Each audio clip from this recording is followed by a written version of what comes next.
बिस्मिल्लाहिर्रहमानिर्रहीम। करियर कारवां से मैं हूँ खालिद इरशाद सूफ़ी और आज सक्सेस स्टोरी में हमारी मेहमान शख्सियत है जनाब सैफुल्लाह ज़िया साहब। सैफुल्लाह ज़िया का ताल्लुक़ पंजाब के एक डिस्ट्रिक्ट हाफजाबाद के एक इंतहाई पसमानदा गाँव से है।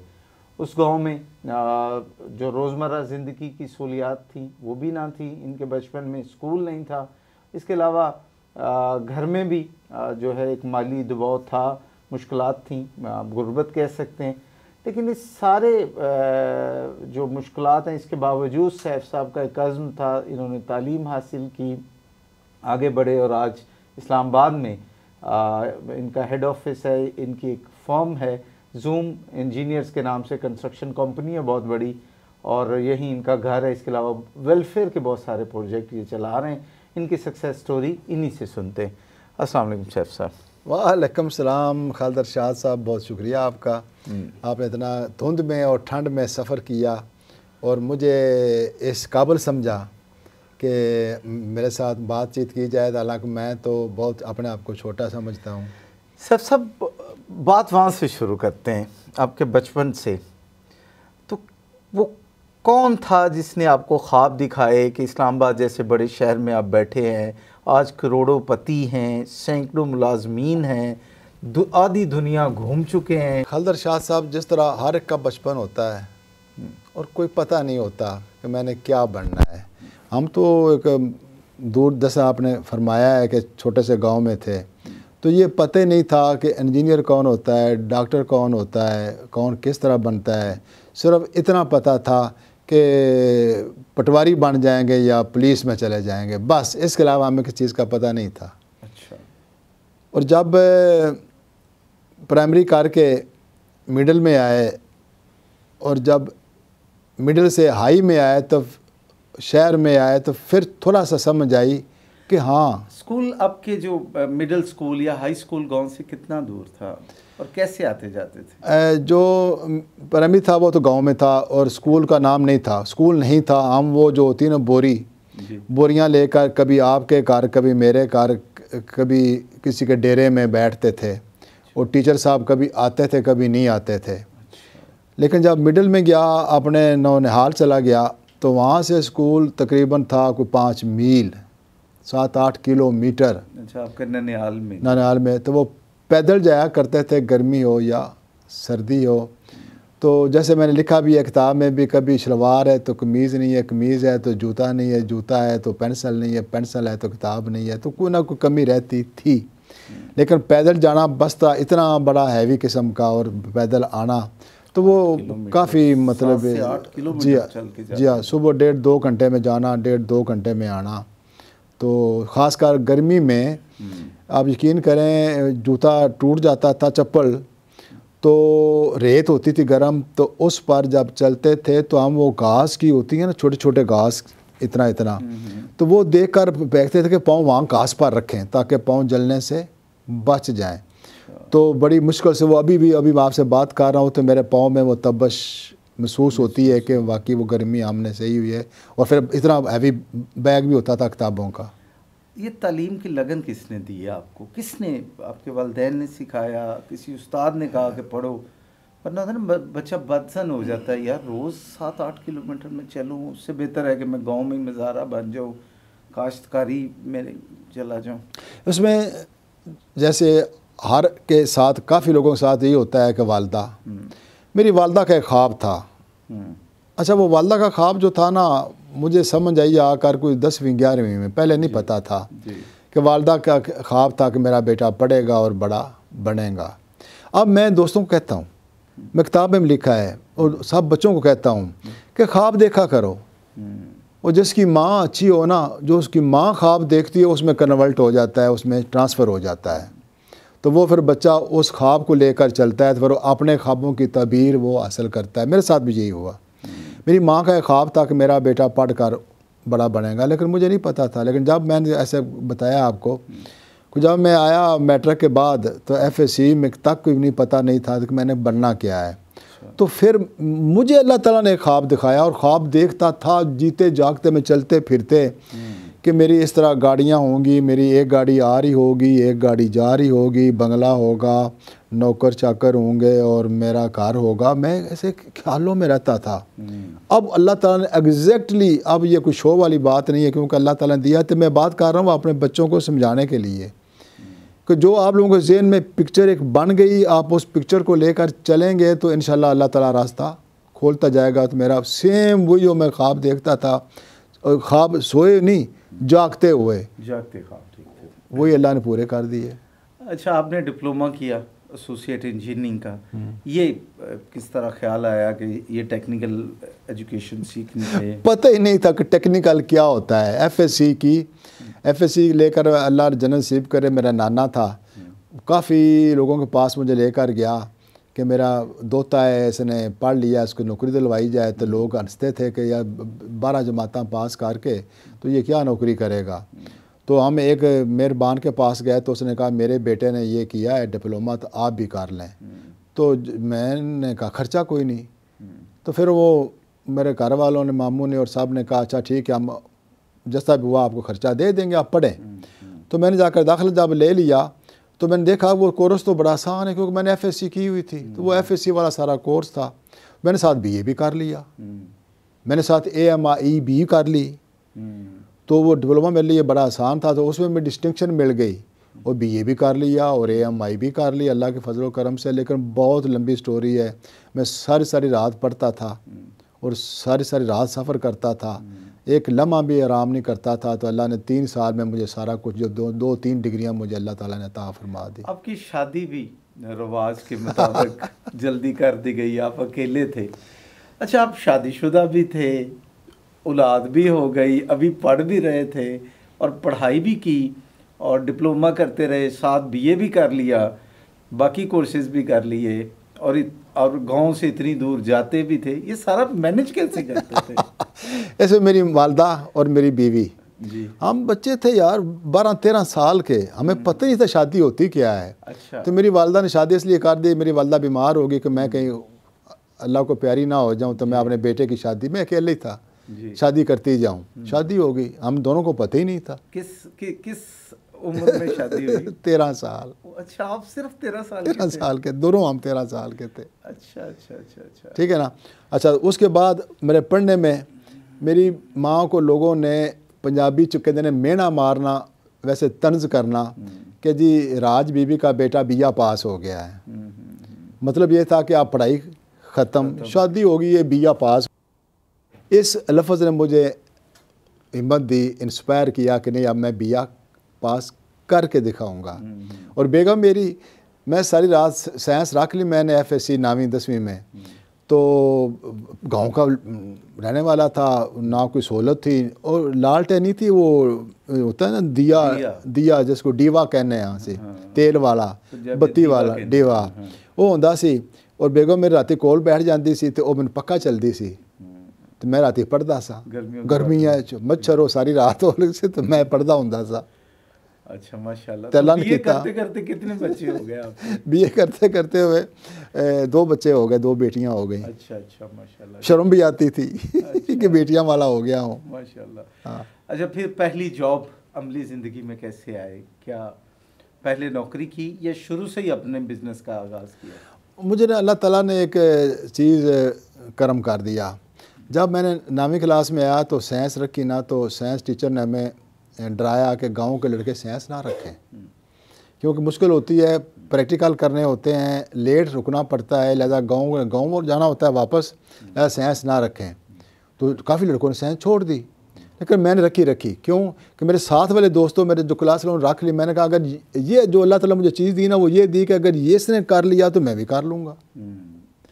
इस एक लफ्ज़ ने जो मेरे दिल में अल्लाह ताला ने डाला, मैं सबको कहता हूँ, सब अपने बच्चों को भी कहता हूँ जो मेरी बात सुन रहे हैं, कि अगर ये कर सकता है तो मैं क्यों नहीं कर सकता। इस बात ने मुझे इंस्पायर किया, अल्लाह ने मुझे चलाया। तो मैंने जब स्टार्ट करता हूँ, नौकरी भी शुरू की, तो गया तो मैंने देखा अनपढ़ बंदे तनख्वाह ले रहे हैं अंगूठा लगा कर 6,000 5,000। ये 79 की बात है। उस टाइम 5-6 हज़ार बहुत तनख्वाह थी और मेरी लगी 275 रुपये महीना। गा कर 5-6 हज़ार तनख्वाह ले सकता है तो तुम क्यों नहीं ले सकते? बस एक बात। जब मैं नौकरी करता रहा, तरक्की करता करता मैं प्रोजेक्ट मैनेजर बन गया। जब प्रोजेक्ट मैनेजर बन गया तो मुझे एक मालिक ने काम मिला तो उस पर भेजा कि जाओ इसको चलाओ, तो 500 रुपया दिया।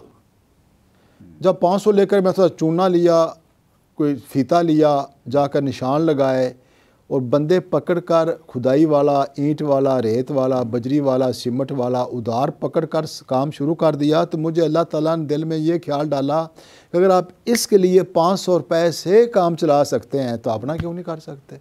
बिल्कुल ठीक है। बस अल्लाह ताला ने ये ज़हन में बिठाया, मैंने सोचना शुरू कर दिया, नौकरी भी करता रहा और साथ मैंने, लेकिन उसके साथ मैंने बेईमानी नहीं की। उसके साथ में इतना मुखलस रहा कि वो मालिक अल्लाह उसको जन्नत नसीब करे, जाते हुए मेरी तारीफ़ें करता गया, उसको प्रॉफिट कमा कर दिया, साथ अपनी कंपनी भी बना ली। अच्छा ठीक है। और जब बता दिया भी मैं अपना काम और जब मैं इंटरव्यू के लिए जाता, नौकरी तलाश करने के लिए शुरू में निकला, वो काफ़ी लंबी बात है, तो उस वक्त मुझे अल्लाह ताला ने ज़हन में ये बिठाया कि ये जो बड़ी बड़ी कंपनियाँ हैं, अगर ये बना सकते हैं तो मैं क्यों नहीं बना सकता। अच्छा, आप जिस कंपनी में इंटरव्यू देने जाते हाँ, ये सोचता था। अब अल्लाह ताला ने मेरी कंपनी जो जूम इंजीनियर्स है, नो लिमिट है, जी हाँ, पाकिस्तान में टॉप कंपनियों में आती है बिल्डिंग में, तो अल्लाह का फजल है। इस एक बात ने, मैं सब बच्चों को फिर बार बार कहता हूँ कि अगर ये कर सकता है तो मैं क्यों नहीं कर सकता। बिल्कुल ठीक है। तो ये रखें तो बस कर जाएंगे। अच्छा, तो अब जो आप देखें तो आपकी जो कंपनी है वो कितने प्रोजेक्ट अब तक कर चुकी होगी और कितने करोड़ों के या अरबों के प्रोजेक्ट कर चुकी होगी? एग्जैक्ट तो अभी क्योंकि आपने अचानक सवाल किया नहीं बता सकता, लेकिन 100 से ऊपर काम है। अच्छा, और पाकिस्तान में बड़ी बड़ी बिल्डिंग बनाई हैं, बहुत ऊपर बड़े बड़े टावर, मल्टी स्टोरी बना रहा हूँ, इस टाइम भी बनाए हैं। अच्छा, और बड़े एम्बेसीज के भी काम किए हैं और यूएसएड के भी किए हैं और जापानियों के साथ भी किए हैं। ज़्यादातर मैंने जापान वालों के साथ ज़्यादा काम किए हैं। गुड। उसमें मेरी लाइफ में बड़ी तब्दीली आई है कि पंक्चुअलिटी और वादा करना है तो पूरा करना है, झूठ नहीं मारना, ब्लफ नहीं करना, खासकर पेमेंट ही होती है। तो पेमेंट के बारे में मैं अल्लाह के फजल से किसी के साथ ब्लफ नहीं करता, नहीं आई तो नहीं है। कारोबारी तरक्की का राज क्या, अगर हम कहें कि वन लाइन उसकी क्या है, आप क्यों कामयाब हुए? देखो, जो मैंने एक बात आपको बताई थी पहले कि हम एक ना बड़ी गलती करते हैं सारे, कि एक मिनट मैं आपके पास जा रहा हूँ लेकिन मैं टाइम पर नहीं पहुँचा था, मुझे फ़ोन करते हैं, पूछते हैं आप क्यों नहीं पहुँचे, मैं आप बस एक मोड़ काट रहा हूँ। मैंने ऐसा कभी नहीं किया, कभी लेट नहीं हुआ काम से, कभी ब्लफ नहीं किया। मैंने 40 साल छुट्टी नहीं की। आप हैरान होंगे, आप बोलेंगे ब्लफ कर रहा है। मैंने 40 साल ईदों में भी काम किया है और इतवारों को भी काम किया, किसी इतवार को, किसी ईद पर भी मैंने छुट्टी नहीं की, काम करता रहा हूँ। कंपनी के ऑनर होने के बावजूद भी मैंने दिन रात काम किया है। जब मुलाजम था उस टाइम भी, और फिर अपनी जूम बना ली तो फिर भी मैंने छुट्टी 40 साल के बाद अब मैं संडे को छुट्टी करनी मैंने शुरू की है। सर, सब अमूमन ये होता है, लोग जब खुशहाल हो जाते हैं अपनी एफर्ट से कुछ, तो फिर वो और रुपया कमाने की तरफ और आगे बढ़ने की तरफ, एक इंसानी फितरत है, शुरू हो जाती है। आपने जो कमा रहे हैं अब खिदमत खल्क पे लगाना शुरू कर दी है, आपके मुख्तलिफ प्रोजेक्ट हैं, तो ये ख्याल कैसे आया और इसके क्या मकासद हैं? ये तो अल्लाह ताला ने पहले फर्स्ट डे जब मैं बिल्कुल ही गरीब था, मुझे अल्लाह ताला ने दे दिया। क्या 275 रुपये तनख्वाह थी। 3 महीने बाद मैं गांव गया, 5 रुपये से मैंने अपने गांव के 10 लड़के इकट्ठे किए, उनको एक तरफ बाहर गांव से ले गया, उनको बिठाया और उनको लेक्चर दिया कि हमें अल्लाह ताला ने पढ़ाया, हम पढ़ गए हैं तो हमें अपने गांव के वेलफेयर के लिए काम करना चाहिए। 5 रुपये से मैंने स्टार्ट किया। उन दोस्तों ने रुपया आना 8 आने दिए, 15 रुपये हमने इकट्ठे किए। उससे हमने एप्लीकेशनें दी वापड़ा में, पब्लिक हेल्थ में, एजुकेशन में, कि हमारे गांव में ये सहूलतें दी जाए। ना सड़क थी, ना गलियां थी, ना बिजली थी, ना पानी था, ना स्कूल की बिल्डिंग थी। तो वहाँ से हमने 15 रुपये से ये बिस्मिल्लाह काम शुरू किया। अच्छा, तो आपका ये जो अदारा है, राज इंटरनेशनल एजुकेशन ट्रस्ट जो है, इसके प्लेटफॉर्म से कितने अदारे आप चला रहे हैं एजुकेशन के, और क्या तालीम है वहाँ दे रहे हैं? राज इंटरनेशनल, राज बीबी मेरी माँ का नाम है जी, ठीक है। मैंने इसलिए राज इंटरनेशनल एजुकेशनल ट्रस्ट नाम रखा। और नाम इसलिए रखा ये इस तरह लंबा कि ताकि जब भी किसी पढ़े लिखे लोगों में जाए नाम तो उनको पता चले कि ये राज इंटरनेशनल एजुकेशनल इंस्टीट्यूट रजिस्टर्ड है। ठीक है। और बच्चियों की तालीम के लिए। अच्छा, लड़कियों की तालीम। अब मैं बच्चियों को तालीम दे रहा हूँ अल्लाह के फजल करम से, दीनी भी, दुनियावी भी और टेक्निकल भी। ठीक है। ये स्कूल्स हैं आपके? स्कूल हैं, दरस हैं। ये हाफिजाबाद में हैं। अच्छा, शहर में भी हैं और गांव में भी हैं। डिस्ट्रिक्ट अपने अपनी ही डिस्ट्रिक्ट और अपने गांव में हैं। लड़कियों को तालीम देने के लिए, हुनर सिखाने के लिए वोकेशनल इंस्टीट्यूट बनाया। वोकेशनल इंस्टीट्यूट भी है, हायर सेकेंडरी स्कूल भी है और जामिया भी है, जिसको दर्स कहते हैं वो भी है। अच्छा। और वोकेशनल सेंटर भी हैं। जी हाँ। अच्छा, बिल्कुल ठीक है। अच्छा, सिर्फ लड़कियों ही के लिए आपने फ्री एजुकेशन के इंस्टीट्यूशन क्यों बनाए? वो बड़ा कौल मशहूर है, आपको पता है नेपोलियन का, कि आप मुझे पढ़ी लिखी माएँ दे दें, मैं पढ़ी लिखी कौम दे दूँगा। अच्छा, ठीक है। तो उससे मुझे अल्लाह ताला ने इंस्पायर किया कि मैं बच्चियों को तालीम दूँ, ताकि ये हमारे गांव में ना, सब गांव में घरों में लड़ाई बड़ी होती थी आपस में, मियाँ बीवी की और हमसाओं की, आगे पीछे। तो मुझे ये दिल में ख्याल आया कि अगर बच्ची पढ़ी लिखी होगी तो वालिद को और वालदा को कंट्रोल कर सकती है। लड़का तो बाहर भागता दौड़ता रहता है ना। तो इसलिए उसका मुझे फ़ायदा हुआ कि अब जो लड़कियां पढ़ गई हैं उनके घर लड़ाई नहीं होती, घरों के हालात बदल गए हैं। बिल्कुल, एक तमीज़ तहजीब आ गई है। बिल्कुल बिल्कुल। और वो आपका ख्याल है कि अगली जनरेशन भी उससे हमारी जी बिल्कुल बदलेगी। अच्छा, आपका यहाँ इस्लामाबाद में ये जो एक फ्री दस्तरखान वाला आपने सिलसिला शुरू किया हुआ है, इसकी ज़रूरत क्यों महसूस हुई? ये बताता हूँ। पहले मैं ना राज इंटरनेशनल का बता लूँ। जी जी प्लीज़। राज इंटरनेशनल के लेवल से मैं कोई काफ़ी काम कर रहा हूँ। जी ठीक है। एक तो पानी के डीप नलके लगाता हूँ मुख्तलिफ गाँव में, अपने गाँव में भी और गाँव में भी। 500 फुट गहरे, 700 फुट गहरे, क्यों गंदा पानी और लोग उससे यरकान की बीमारी से, ख़ास कर पेट की बीमारियों से अल्लाह के फजल से बच गए हैं। नंबर 1। नंबर 2, फ़िल्टर प्लांट आप लगाने शुरू कर दिए हैं। ठीक है। नंबर 3 ये है कि सर्च कुरान राज, सर्च कुरान राज के नाम से ऐप और गूगल और यूट्यूब पर चैनल है। आप जहाँ भी सर्च कुरान लिखेंगे तो साथ राज लगा देंगे। तो इसमें क्या तालीम देते हैं, क्या मालूमात है इसमें? मुझे एक अल्लाह ताला के दिन में ख्याल डाला, जब मैंने मोबाइल लिया तो पहले पढ़ा हुआ तो था, पता भी था कि दजाल आएगा, दजाल क्या करेगा। जब मोबाइल आया तो मैंने खुद मोबाइल ख़रीदा तो मुझे समझ आई कि ये दजाल आ गया है। तो एकदम मैं सोचना शुरू हो गया कि इस दजाल का मुकाबला किस तरह करें। तो मेरे दिल में मुख्तलिफ आइडियाज़ आते थे। तो एक आइडिया ये आया कि मैं कुरान मजीद पर IT में काम करूं, ताकि लोगों को, बच्चों को, जो जदीद बच्चे आ रहे हैं वो हैं मोबाइल के, कुरान की तालीम जो है वो मोबाइल में, कुरान और हदीस की। पे तो वो मैंने अपना इस पर जब सोचना शुरू किया, तो मुझे कराची से एक बंदे का आया अखबार में कि वो इस तरह काम करना चाहता है, तो मुझे उसको पैसे चाहिए थे। उसको मैंने बुला लिया, बुला कर उससे एग्रीमेंट किया और ये ऐप बनवा ली। अब उसमें जैद, हाँ छिपा, जी हाँ, उसको मैंने बड़े पैसे दिए, तो हज़ारों डॉलरों में दिए, लेकिन वो उसके बाद मेरे साथ चीटिंग की, वो एक बात का मसला है। लेकिन सर्च कुरान एक ऐप है जिसमें आप कुरान मजीद से लफ्ज़ के हिसाब से कोई चीज़ सर्च करना चाहें, आप जन्नत लिखें, दोज़ख लिखें, सूद लिखें, निकाह लें, एक मौज़ूआत और एक लफ्ज़ के हिसाब से आप निकाह लिखें, सूद लिखें, पानी लिखें, कोई चीज़ लिखें, वो उसकी मुतल्लिक़ा आयतें आपके सामने आ जाएंगी। सियासता 6 किताबें हदीस की हैं, उनमें से आपको लिखें, कोई लफ्ज़ एक लिखें, तो आप सूद लिखें शरीयत के बारे में कोई लफ्ज़, तो उसकी हदीस आ जाएंगी। ख्वाबों की तबीर, आप ख्वाबों की तबीर देखना चाहते हैं, सारा हमने इब्ने अरबी की किताब जो है पूरी कर दी। आप उस कोई लफ्ज़ लिखें, आपने ख्वाब देखा है, उसकी ताबीर देख लें। एक नंबर ये।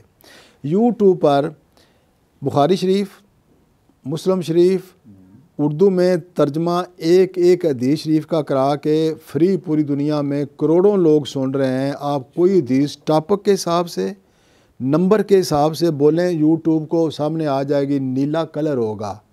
अब इंग्लिश में बुखारी शरीफ रिकॉर्डिंग करा के एक एक हदीस 8-8 हज़ार हदीसें जे मुस्लिम शरीफ की और बुखारी शरीफ की फ्री हैं, और इस टाइम करोड़ों बंदे सुन रहे हैं। सर्च कुरान राज। अच्छा, सर्च कुरान ये राज। जो वेलफेयर के आपके प्रोजेक्ट हैं, जो तालीमी इदारे चला रहे हैं, ये ऐप्स बनवाई हैं, इन पर मुसलसल काम हो रहा है, तो इस पर तो बड़ी ख़तीर रकम लगी होगी।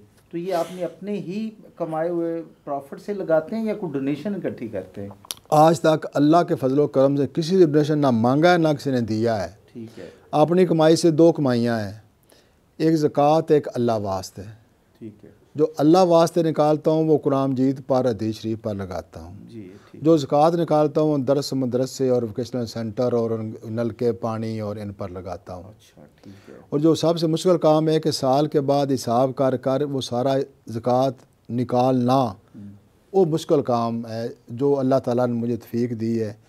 तो मैं वो अपनी कोशिश करते हैं कि आपकी पूरी ज़कात जो है वो निकाल लेते हैं, वो खर्च आज तक मैंने किसी से नहीं पैसे मांगे, ना किसी ने दिए, ना किसी दोस्त को भी मैंने कभी नहीं कहा। आप मेरे गवाह हैं, इतना अर्सा आपको भी आते हो, कभी मैंने आपसे नहीं कहा कि कुरान राज ले, कुरान जी ही ले दें, ना, मैंने कभी किसी को नहीं कहा। माशाल्लाह, अल्लाह ने आपको तौफीक दी है। अभी आपके दस्तरखान भी चल रहे हैं यहाँ इस्लामाबाद में, जो आपने शुरू किए हैं, इसकी ज़रूरत क्यों महसूस हुई? इस्लामाबाद तो समझा जाता है बड़ा पोश एरिया है और यहाँ अमीर रहते हैं। एक अलग चीज़ है कि रमानी वेलफेयर ट्रस्ट, ये मेरे दोस्त हैं, उन्होंने मेरे साथ रब्ता किया कि यार हमें कुछ काम करना चाहिए। तो मैंने उनको आइडिया दिया कि मैं आप लोगों को रमानी वेलफेयर ट्रस्ट बना कर देता हूँ। ठीक है। रमानी वेलफेयर ट्रस्ट ये करता है कि गांव-गांव, शहर-शहर जाकर अपने हम ख्याल लोगों को इकट्ठा करता है, उनको समझाते हैं कि यार तुम लोग ज़िंदगी में कोई काम करना चाहते ही हो, तुम लोग अल्लाह वास्ते भी दे रहे हो, ज़कात भी दे रहे हो, तो आओ इस प्लेटफार्म पर हम आपकी तंजीम बनाते हैं, सदर सेक्रेटरी वगैरह, आप खुद ही पैसे जमा करें, खुद ही वहाँ पर लगाएं, लेकिन एक सिस्टम चलाएं। जब वो अल्लाह ने किया चल पड़ा, तो यहाँ पर जब मैंने देखा इस्लामाबाद रावलपिंडी में छोटे मुलाजम बहुत ज़्यादा हैं। अच्छा। ये ऑफिस बॉय, चौकीदार, ड्राइवर वगैरह, उनकी तनख्वाहें 15-20 हज़ार, 15-20 हज़ार से ज़्यादा नहीं होती। तो इस्लामाबाद बहुत महंगा शहर है। तो मुझे अल्लाह ताला ने यह ख्याल दिया कि मैं अल्लाह ताला का नाम रहमान से रमानी, तो मैं दस्तरखान क्यों ना चलाऊँ। तो बस एकदम मैंने बिस्मिल्लाह की रावलपिंडी चांदनी चौक से शुरू किया। तो अब मैं अल्हम्दुलिल्लाह 2-3 काम कर रहा हूँ। एक तो दस्तरखान खाना पकता है और 2 टाइम खिलाता हूँ, अल्लाह ताला खिलाता है। और दूसरा उसके बाद महीने के बाद कुछ बचत हो जाती है, कुछ लोग डोनेशन दे जाते हैं, रमानी दस्तरखान में लोग कुछ डोनेशन दे जाते हैं। तो वो जो पैसा बचता है तो मैं कुछ 400-500 ख़ानदान है जिनका हमने सर्वे किया हुआ है, बेवा का, गरीबों का, यतीमों का, उनको हम फिर राशन देते हैं। और फिर एक और मुझे अल्लाह ताला ने ख्याल दिया कि जो होटल पर बूफे होते हैं लोगों के और खाना बच जाता है शादी हालों पर भी, वो शुरू किया है इस्लामाबाद में। तो रात को जो खाना बच जाता है, लोग मेरे पास बर्तन रख जाते हैं फ्रीज़र में, हम रात को 12-1-2 बजे खाना लेकर मेरे बंदे आते हैं, वो फ्रीज़र में रख देते हैं। और हमने बंदों के नाम पते सारे चेक किए हुए हैं, वो दिन के टाइम आते हैं, जितना खाना हो किलो 2 किलो के हिसाब से 40-50 ख़ानदान, 100 ख़ानदान, जितना ज़्यादा खाना आ जाए वो सुबह आकर ले जाते हैं। ये मुसलसल चल रहा है। माशाल्लाह। तो ये रमानी फ्री दस्तरखान, एक राशन, एक खाना, एक होटलों से बचा हुआ खाना, और अभी सैलाब ज़िंदगान के लिए मैंने सिंध में लाखों का सामान और राशन भेजा है, और दूर गांव में भेजा है, स्पेशल बंदे भेजे जो शहरों में नहीं गए, दूर गांव में गए, जहां पर पैदल चल चल के, वहाँ सिंध में मेरे पास टीम थी, नवाब शाह में, बांडी में, मोरों में, दादू में, वहाँ पर बंदे यहाँ से भेजे। और बड़ी मुश्किल से, वो बेलदा स्टोरी है कि ना बसें जा रही थी, ना ट्रक जा रहे थे, पैदल जा कर तो जाकर गांव में राशन, कपड़े और दवाएं पहुँचाई हैं। बहुत शुक्रिया सैफुल्लाह ज़िया साहब। सैफुल्लाह ज़िया साहब की कहानी में 2 बड़े सबक हैं। एक तो ये कि इंसान में अगर अज़्म हो, हिम्मत हो और जहद मुसलसल पे कार बंद रहे आदमी, तो अपने ख्वाबों की ताबीर पा लेता है। और दूसरी, कितनी खूबसूरत इन्होंने हमें कोड ऑफ लाइफ दिया है कि जब अल्लाह पाक आपको नवाज दे दौलत से, रिज़्क़ की फरावानी से, तो रिज़्क़ बांटना शुरू करें, दुआएं लें और आखिरत में अपने लिए जन्नत जो है उसको यकीनी बनाने की कोशिश करें। मुझे दीजिए इजाज़त। अल्लाह हाफ़िज़।